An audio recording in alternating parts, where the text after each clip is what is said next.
Thomas E. Griffith knew early on he was destined for aviation. Originally from Pittsburgh, Pennsylvania, Colonel Griffith graduated from Pope John High School in Sparta, New Jersey, and attended the USAFA Prep School from 1974 to 1975. Influenced by his father, he attended the United States Air Force Academy with aspirations of becoming an aviator and graduated in 1979. Upon graduation, he realized his dream of flight by entering navigator training. Griffith served as a weapon systems officer on both the F-4 and F-15E. His assignments included Osan Air Base, Korea, Ramstein Air Base, Germany, and Seymour Johnson Air Force Base, North Carolina. While serving at Seymour, then Major Griffith was selected and trained as the initial cadre for the new F-15E. He provided the training and tactics necessary for success in future combat operations. Unbeknownst to the squadron, they would deploy in August 1990. Quote, "Go home and pack your bags," unquote, was the order given. Within days, Major Griffith's squadron was in Oman, preparing for war. As an instructor, Griffith prepared his unit for the anticipated mission set with practice missions, night air refueling, and proficiency with the new equipment on the aircraft. The air campaign of Operation Desert Storm started on 17 January 1991. Everyone knew the first night of the war would be the most critical. With great success, the wing suffered 0 losses the first night. The same cannot be said about the 4th night of the war, when Griffith's aircraft was shot down. Over Iraq, 25,000 feet, and at 500 miles per hour, Griffith's F-15E was struck by an SA-2 missile. After ejecting safely and on the ground, Major Griffith and Colonel Eberly were able to avoid detection for 2 days, evading toward the Syrian border. Within 1 kilometer of the border, they were intercepted and captured by Iraqi guards. Major Griffith would spend the rest of the war in prison. Upon his release on 4 March 1991, Major Griffith continued his illustrious career, earning the title of Distinguished Graduate from Air Command and Staff College, and went on to earn his Ph.D. in history at the University of North Carolina, Chapel Hill. Later, he served as the Commandant of the School of Advanced Air and Space Studies, or SAS, and the commander of the 39th Support Group, Incirlik Air Base, Turkey. Colonel Griffith retired from the Air Force on September 1, 2008. He currently lives in Arlington, Virginia. Ladies and gentlemen, please join us in welcoming Colonel Griffith to the Gathering of Eagles stage.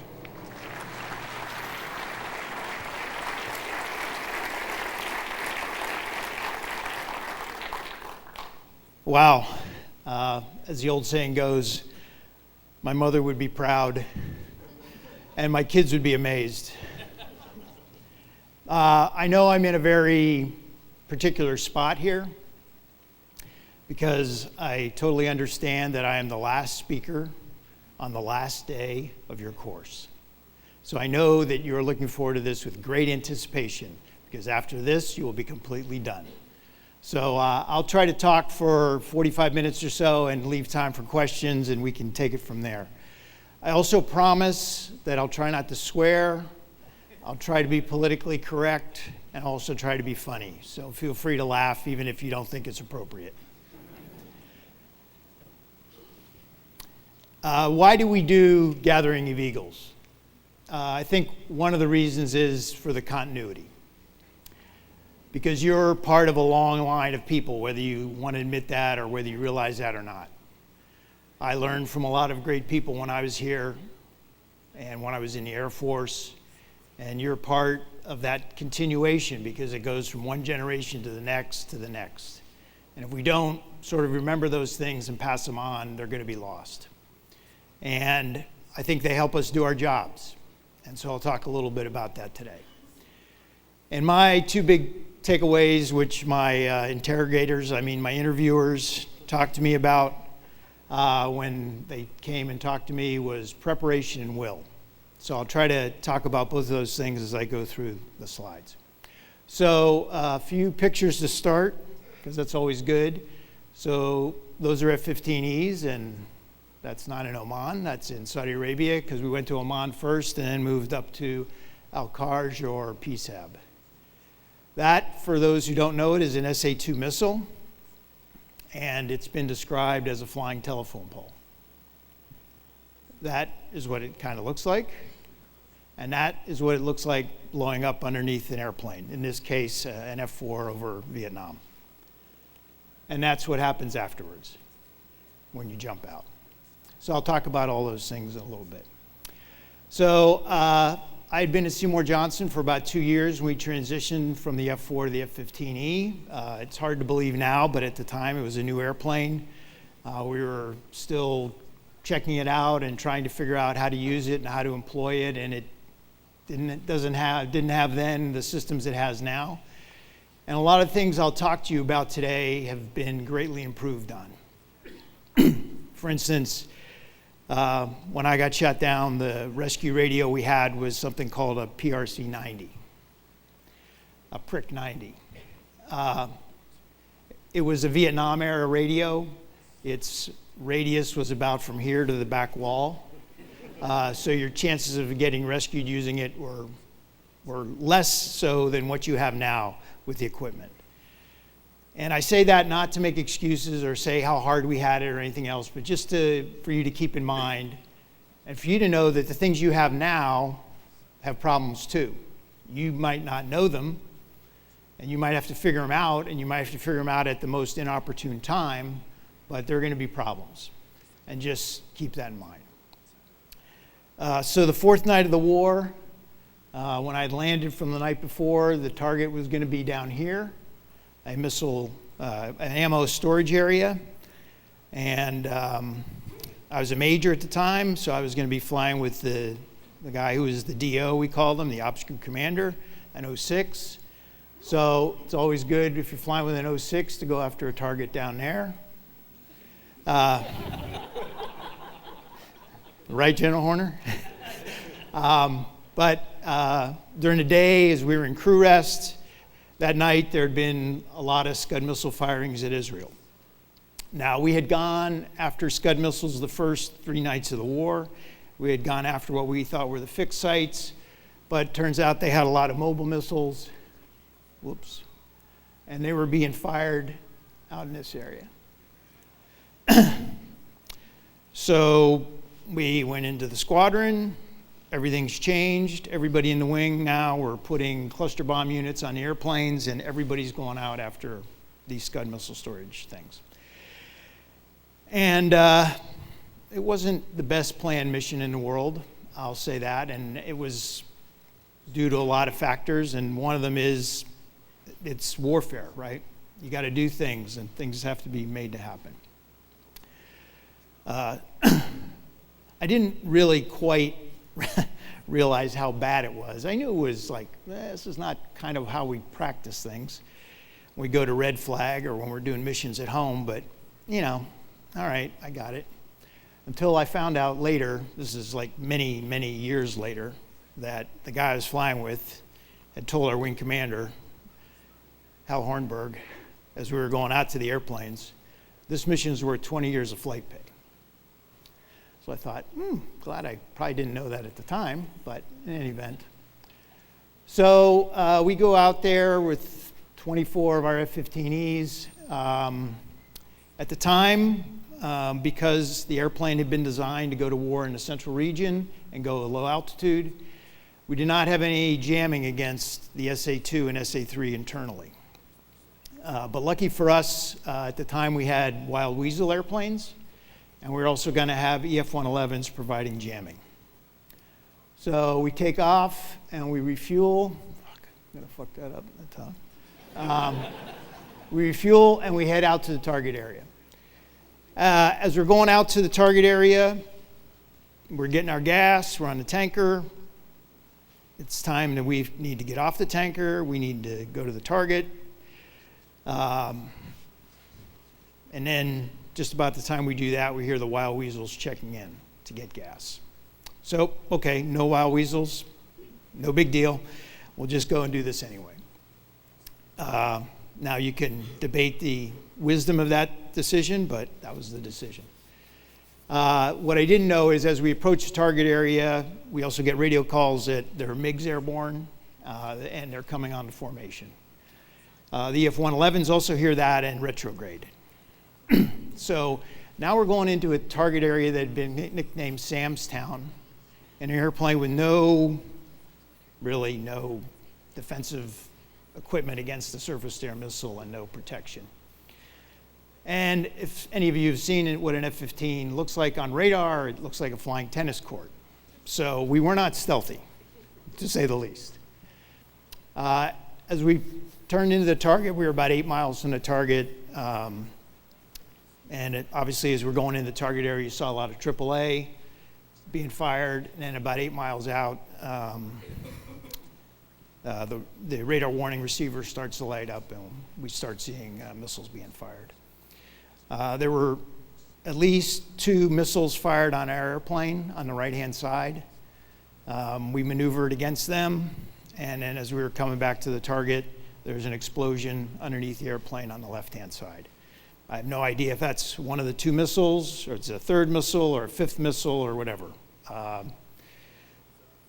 When 1, 2, and 4 landed and were debriefing, they had counted 27 SAMs being fired. So there's just a lot of stuff in the air. For those of you who are wondering, if I'm ever in an airplane and I hit something, will I know it? The answer is yes, you will. So it was immediately apparent we had taken a hit. I was going to try and make a radio call, and before I could do that, Colonel Eberly pulled the ejection handle. So when you're not expecting an ejection and you're at night, it gets pretty much like that. So I'm tumbling down in my seat. Eventually, parachute comes out. I look down. I'm over the target area. There's a lot of guns being fired up because airplanes are still coming over. We're still being fired at. So I have a very male reaction in that I see stuff being fired up at me and I put my legs together because I don't want to take a shell, even though I had 4 kids, and my wife, my ex-wife probably would have loved that. But anyway, for those of you who are wondering, there's no way your feet are going to stop like a 23 millimeter shell, so it's probably not that big a deal. Get down on the ground, I land, I try to steer away from bad shit on the ground. It was everywhere. Get down on the ground. Almost as soon as I'm down there, the next wave is coming in after us, and some bombs start going off, like not too far away from me. So I grabbed what we called our dash kit and ran away from the target area. And I'm just trying to get as much distance between me and stuff that's burning on the ground and where I think the targets are as possible. So I do that. Eventually, airplanes are stopped flying, the guns stop shooting. I kind of sit down, try to get my bearings, figure out where I am and what I want to do. So I knew we were close to Syria, so my plan was, because obviously I'm not going to walk back to Saudi Arabia or to Turkey, Syria is about the only option. So try to get as close to the border as possible. And doing all the things you do to try to get rescued, be on the radio at certain intervals.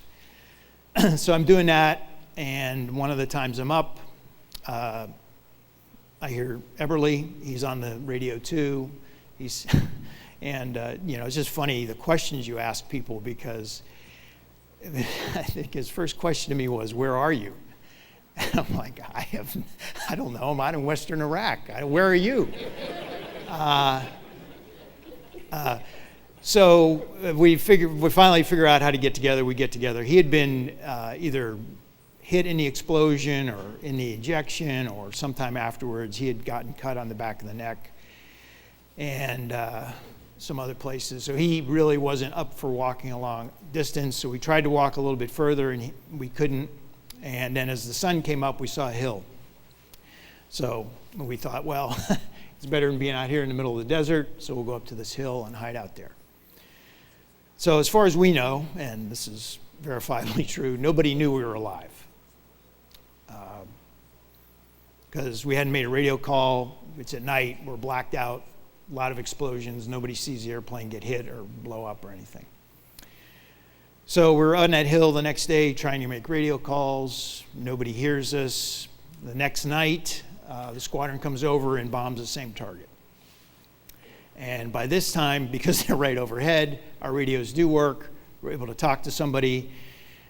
Gary Cole was a backseater, recognized his voice. They recognized ours, and they said, yeah, great. Now, this is where you get into the non-rescue of Corvette 03, and where I'm going to disagree with Rhonda a little bit. So we're on this hill, but nobody, and they tell General Horner, and I know he knows this story because we've talked about it, and they said, we need to go get him. And he's like, well, it's Griffith, why should we go get him? No, he didn't say that. What he did say was, well, we don't know, one, whether he's under duress or they're under duress. We don't know if the Iraqis are making him make this radio call. And second of all, they got shot down out there. We just can't throw something together and send people out to rescue them. Which I think are all good questions. And I think they illustrate a point in that when you're in a command position, you're going to have to make tough calls. And some of them are going to go against maybe some of the things you've thought that you would do in a situation, or maybe they won't. But why? You have to balance things, especially in wartime. If you're going to lose, I understand the theory of we've got to get people out. Believe me, I wish I had gotten out. But I also understand the fact that you can't squander resources and people and everything else to do that. And that's the tough thing about being in command. And it may not be this particular situation you have to deal with, but you're going to have to deal with a situation like it or similar to it at some point. So needless to say, rescue didn't come that night. We're on the hill the next day. We don't have any food. We don't have any water. And so we started thinking about what we're going to do. And we're up there another night, and then we decide we're going to leave. Now, in the interim, there had been, and I had forgotten about this, there had been several plans hatched. Let me say that in air quotes because I did not hatch them, but the colonel did. The one I particularly had to push back on really hard, though, was when there was a road that we could see, and you could see trucks going up and down it every now and then. He said, well, we could go down to the road, and you could lie in the road, and when the truck comes by, he'll stop. And when he stops, I'll stand up with my gun, and we'll hijack the truck. And I'm like, phew, I just see a lot of problems with that idea, Call me crazy, but no. So we decided to leave and walk to Syria. We had kind of thought we had figured out a pretty good idea where we were, and I think we were pretty accurate. And we said, okay, if we take off at sunset and we walk, we'll probably be able to cross the border by sunrise. And that was going to be great. So it's at night, we start walking. We walk through a Bedouin camp. We almost get killed by wild dogs or Bedouins or something. And then we're on our radios, and a guy comes up and he says, hey, Corvette 3, we're going to ask you a few questions. So I know they're going to ask me like sort of the questions you put in for your computer password, right? Whether it's maiden name and make sure I'm not under arrest. Great. This is the first idea we're going to get rescued. Whether our radios failed or he took a smoke break, I'm not really sure what happened. Probably the radios were bad. So he never called back. So, but we were stopped there, and while we were stopped there, we saw a building. And we hadn't any water or anything to eat, and so your decision-making powers probably are less than ideal. And we thought we could get to the building and maybe get some water. So we get close to the building. It looks abandoned. There's no lights on, nothing, no movement. It's not abandoned. There's a guy on the roof, and he starts firing. We start running. Guys come out of the building and grab us. And for a fleeting second, it was like, well, maybe we've got to cross the border, and this is a Syrian border post. But as soon as they take you in the building and you see these life-size pictures of Saddam Hussein, no, I did not make it. Now, so that was the bad news. So we got interrogated there. Fortunately, we had some time alone together, so we could talk about our feelings. But one of the things we had talked about was, what are we going to say if we get captured? What are we going to say when they say, how'd you get shot down? And so we said, well, we'll just say nothing. We had an electrical problem and electrical fire, and that's why we had to eject. So we won't try to compromise anything about the airplane being shot down by a surface-to-air missile.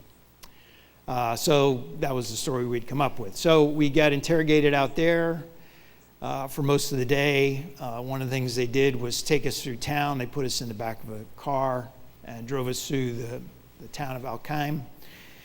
And they had a bunch of people out in the street yelling and cheering, and sort of like pictures you see of Death to the Yankee Air Pirates, that sort of thing. And it was all, great, till the moment somebody decided to take a big rock and throw it through the back window and smash the window into us. So at that point, I think even our guards got a little nervous that something bad was going to happen. They take us back, and then at sunset, we're blindfolded and handcuffed and put in a car and taken to Baghdad. And Guy Hunter has talked to you about the different prisons we were in. I probably don't have much to add about that. They were all lovely places. I will say, and I told some people today, the first prison we were in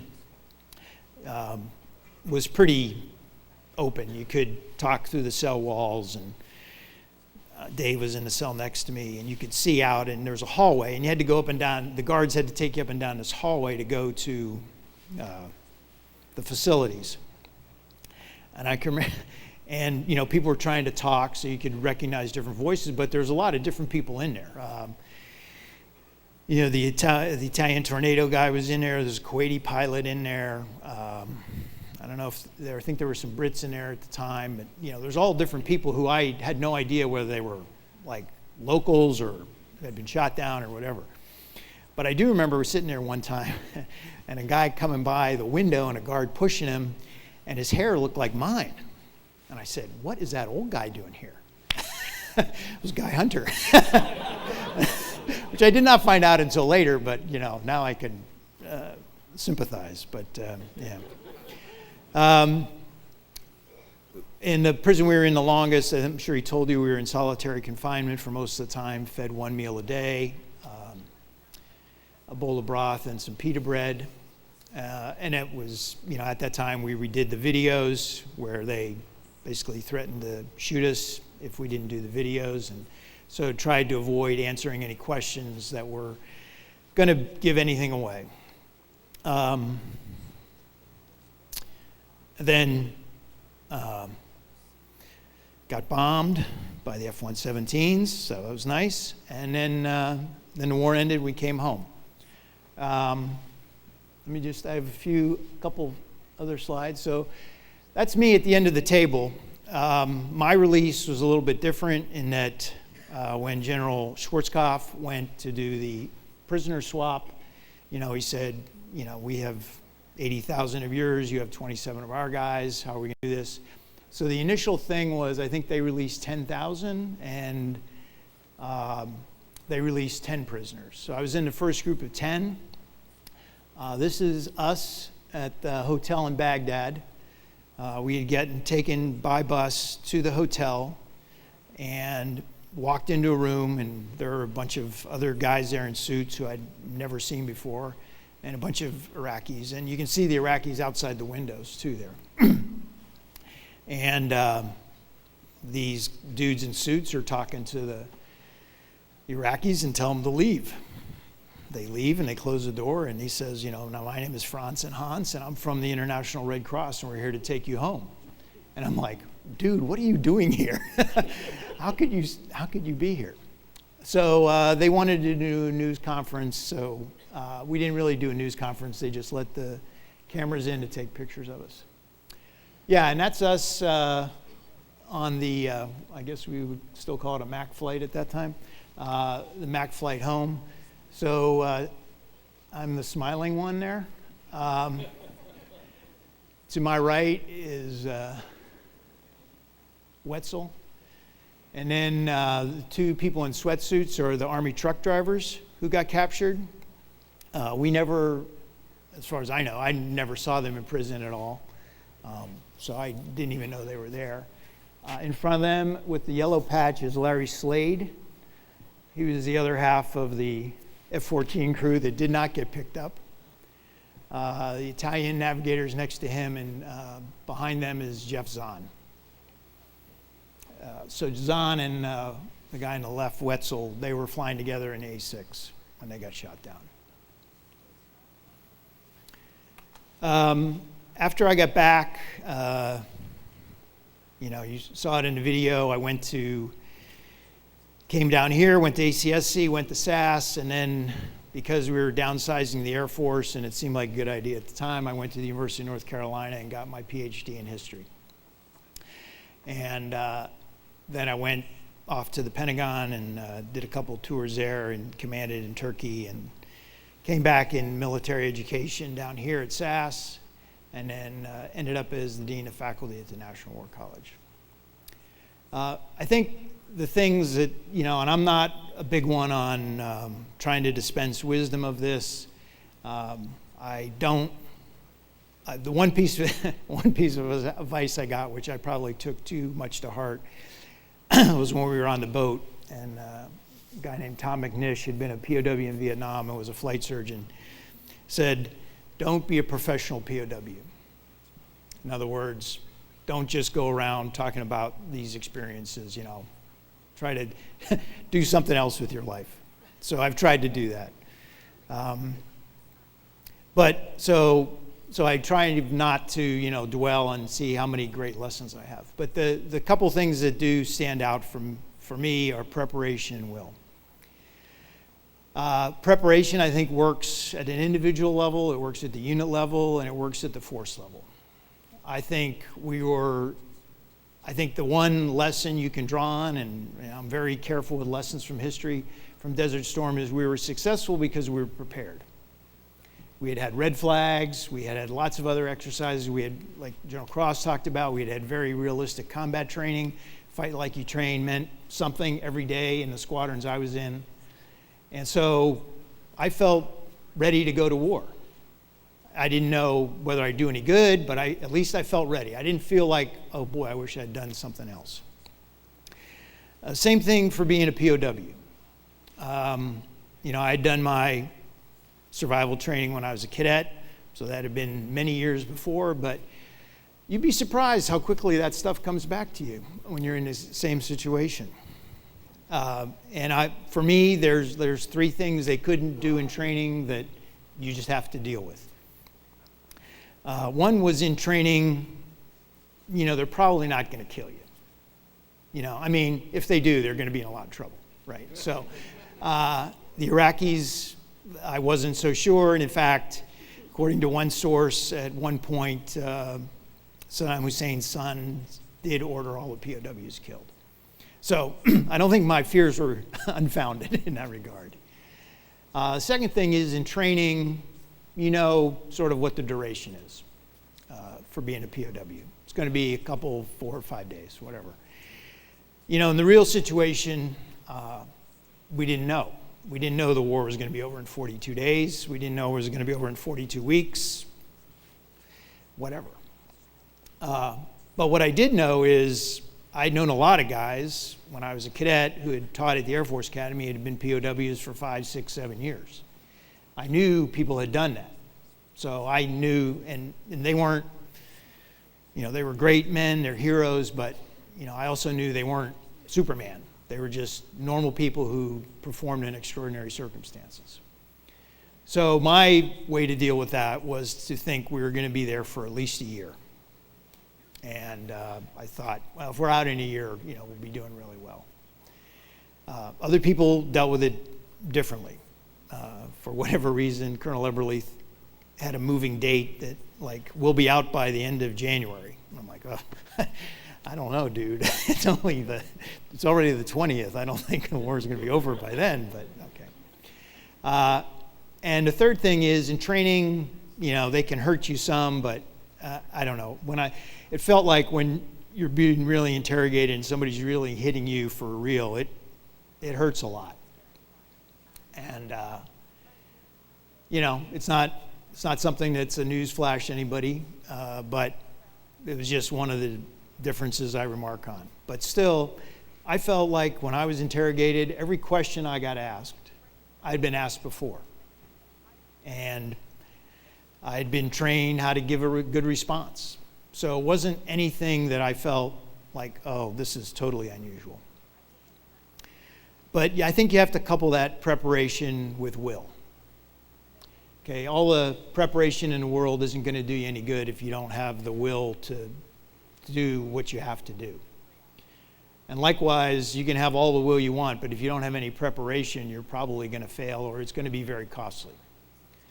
So I think it's those two things together that make you successful. I don't, recommend being a POW, but I feel very fortunate that, you know, it only lasted for a very short period of time compared to what a lot of people had to put up with. I retired from the Air Force in 2008, and I'll just close and we can have some questions after this. And I taught for a while at George Washington University, and then I joined the State Department. So I'm actually a Foreign Service officer in the State Department now, and I've been serving overseas, and right now I'm in Washington.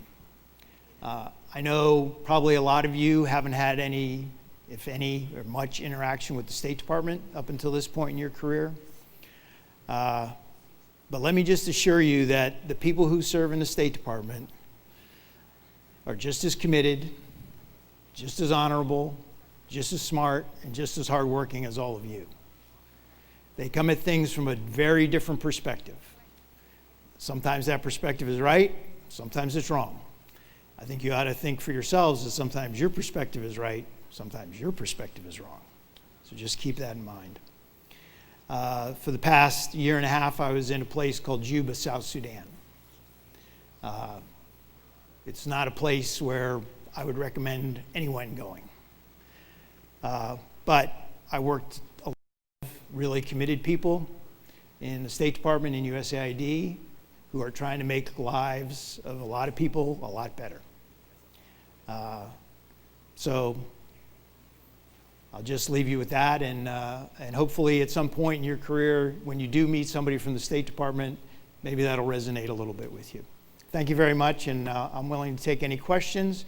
Just bear in mind that I've been questioned by harder people than you, and I was able to evade their questions. So if I don't want to answer what you're asking, believe me, I won't.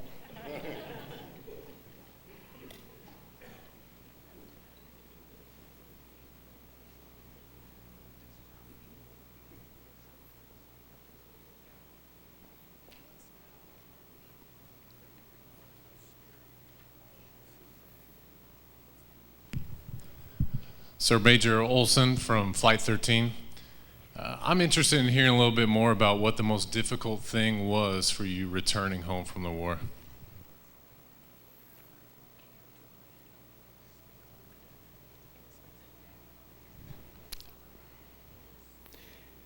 The most difficult thing. I guess one of the most difficult things is, and this is probably true in a lot of conflicts, is a lot of guilt, survivor guilt, if you will. We lost 2 airplanes in the Gulf War and 1 in training beforehand. So 2 nights before my airplane was shot down, we lost another airplane. Major Tom T. Courts was the pilot, and Donnie Holland was the backseater. They both died. So Colonel Eberly lived on base because he was the OG. The 3 of us lived in the same neighborhood at Seymour Johnson. T. Courts and his wife Julie were good friends of ours. And, he left behind 3 sons. And so to come back from that and to, feel very lucky for, I didn't want to get shot down, but I was glad that I was only 42 days. I think we had a lot of close calls that are just luck. When we got debriefed by Intel, they said, well, you were within a kilometer of the border. I said, great. Thanks. And they said, but the border is mined. Oh, that would have been handy to know beforehand. But there's paths to the minefield because the Bedouins go there. I'm like, well, if I'd made it that far and I'd been that smart, I probably would have known that you're not supposed to be on a path. So, I could have gotten my leg blown off and died in a minefield in Iraq, who knows. So I felt very lucky to come back and to survive all that. But by the same token, I knew guys and families that are devastated by the war too. And so, and also, I didn't want to, I wanted to fly every mission with my unit. I didn't want to not do that. And so, in a weird way, I was sort of trying to overcome some of those feelings were the hardest part for me. I mean, reintegration with my family and everything was fine. It was, my kids were all very young at the time, so there was no big deal there. Major Keeley, Flight 29. I'm a fellow Strike Eagle Wizzo, so I can relate to the colonel or general that you fly with using you as bait on a road. But besides that mistake that you avoided, what mistakes do you think you made either in evasion or while you were in prison that you made in your own opinion, and how do you think you overcame those? You mean other than the first one of flying with him? You mean after that? Well, I think the biggest mistake we made was getting too close to that building. I mean, that was just, I knew, well, maybe this is probably just in retrospect. At the time, it didn't seem like the stupidest idea, but I had heard a lot of stupid ideas, so maybe it was all relative. I thought, well, we haven't had any water, and so, we need water. So, maybe it's worth a chance. And so that was the biggest error I made. As far as being in prison, well, I mean, there's a lot of things I wish I had not done because the consequences turned out to be bad for me personally, but that's neither here nor there. In prison, it was just a function of trying to get through the time. I tried not to sort of dwell on things that I thought I did wrong or mistakes that I had made because I felt like I needed all that psychic energy to move through the whole experience because I didn't know how long it was going to be. Do I wish I had, done better on some of the interrogations? Sure. Do I wish that, I hadn't drunk that water that gave me dysentery? Yeah, I wish that hadn't happened either, but I knew you're in prison like that, you're going to probably get dysentery. So I think a lot of it was just the mindset of trying to do the best you can and then working through it. And, one of the things they talk about for folks is, what would you, if your friend came to you and said, I did this, what would you tell him or her? And it's probably different than what you tell yourself. So if you try to approach problems from that way, I think it's a lot healthier psychologically of not getting down on yourself, and that's what I tried to do.